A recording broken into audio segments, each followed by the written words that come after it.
We have another extra special guest today, co-originator of Permaculture, Mr. David Holmgren.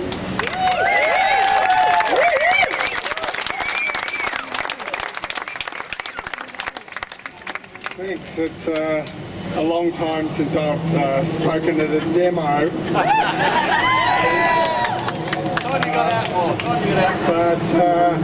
Yeah, because 40 years ago when I met Bill Mollison, I come from a lineage of oppositional social justice and early environmentalism. My family I was raised in the fight against the war in Vietnam, and my teenage rebellion against my parents' view of the world was, bugger trying to stop the world we don't want, we're going to just go out and create the world we do want.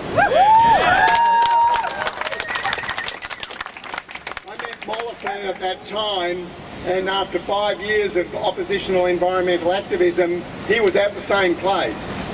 So permaculture is very much about that. We're just going to go and do it. And through that process, we believe other people can copy, and it can be replicated small scale up, where it doesn't require the permission of government, the permission of the banks, the permission of the corporations to do so. Now, of course, the building up that growth from below, which really starts with ourselves in the household economy, where we do have the autonomy and power to do something completely different.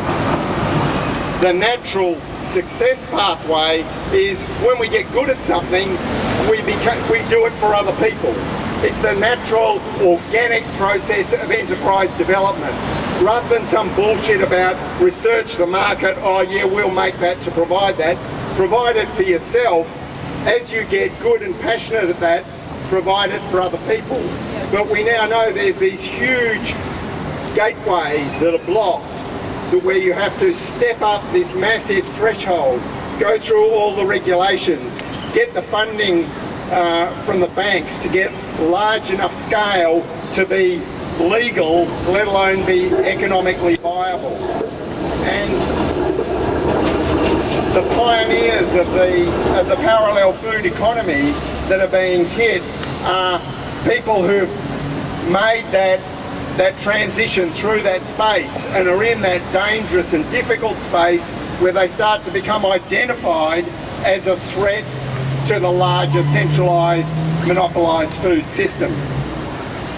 So I think it's important that while we support people who are doing that, we also, all of us, are engaged as food producers, engaged in the household economy, where if we face more and more draconian control, we know that is our final fallback, that we will not let the government get into our kitchens.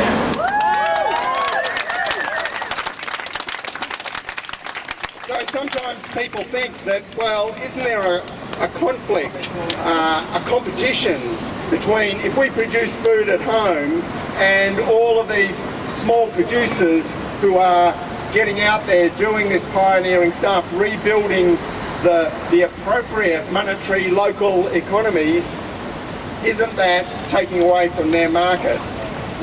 Back in 1991, I wrote an essay called Gardening as Agriculture,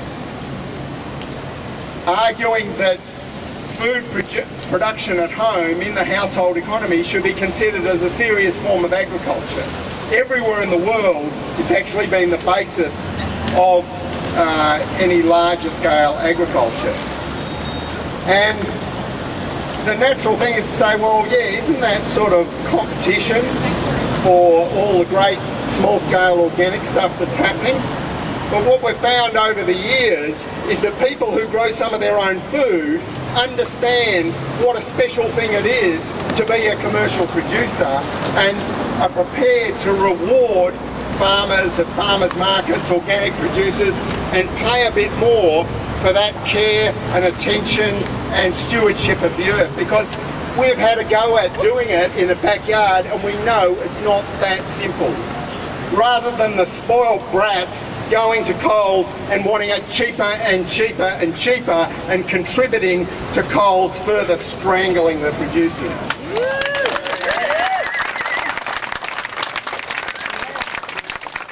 So apart from home production being a fallback in what could, at the worst scenario, get a more severe crackdown, if you look at my Brown Tech future scenarios work, we've got to expect a lot of this sort of stuff in the future. Apart from that, fall back into the non-monetary economies where the corporations and government can't go. When we produce ourselves, we are that stepping stone to say, yeah, let's support those producers out there. And in doing so, we need to remember that some of the most critically important producers are not just the people who are producing vegetables and, dare I say, dairy, because it is possible to do that in the household economy. But our grain growers who are dealing with the onslaughts of GMOs and very, very marginal profits to grow organically on a large scale, they're the producers of our staples, the things we can't really very easily do at home. And we need to remember those people and cherish them. At the moment, they're not in the front line of the regulatory control, but they are on a very fragile edge also.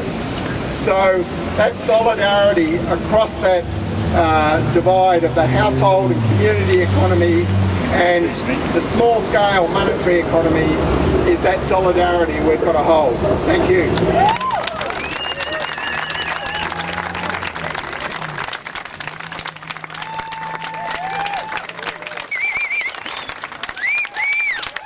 Do we want a revolution? Do we need a revolution? Is it now for the revolution?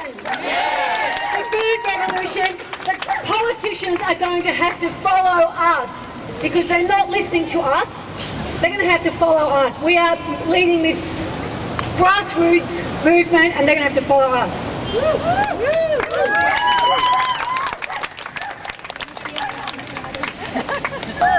So we have to keep moving, we have to keep pushing, we have to ring, we have to write letters. That's the only way they're going to take notice of us. If we keep making noise, we are not going to take this lying down. Old MacDonald had a farm, E-I-E-I-O, and on that farm he had a cow, E-I-E-I-O, with a moo-moo here and a moo-moo there, here a moo, there a moo, everywhere a moo-moo. Old MacDonald had a farm, E-I-E-I-O,